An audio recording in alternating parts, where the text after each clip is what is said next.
ಕಾಸರಗೋಡು ಬದಿಯಡ್ಕ ರಸ್ತೆಯ ನೆಲ್ಲಿಕಟ್ಟೆ ಬಳಿ ಇಂದು ಮುಂಜಾನೆ ಕಾರು ಮತ್ತು ಕರ್ನಾಟಕ ಕೆಎಸ್ಆರ್ಟಿಸಿ ಬಸ್ ಪರಸ್ಪರ ಬಡಿದು ಸಂಭವಿಸಿದ ಅಪಘಾತದಲ್ಲಿ ಕಾರು ಪ್ರಯಾಣಿಕ ಮೃತಪಟ್ಟು ಅವರ ಪುತ್ರ ಗಂಭೀರ ಗಾಯಗೊಂಡ ಘಟನೆ ನಡೆದಿದೆ.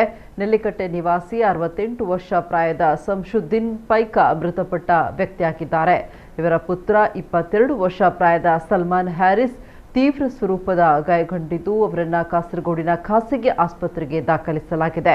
ಇಂದು ಬೆಳಗ್ಗೆ 6 ಗಂಟೆ ವೇಳೆಗೆ ಬದಿಯಡ್ಕ ಪೊಲೀಸ್ ಠಾಣಾ ವ್ಯಾಪ್ತಿಯ ಕೆಳಗಿನ ನೆಲ್ಲಿಕಟ್ಟೆಯಲ್ಲಿ ಅಪಘಾತ ನಡೆದಿದೆ.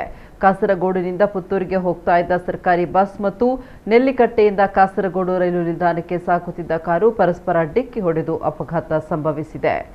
ಅಪಘಾತದಲ್ಲಿ ಕಾರು ಸಂಪೂರ್ಣವಾಗಿ ನಜ್ಜುಗುಜ್ಜಾಗಿದೆ.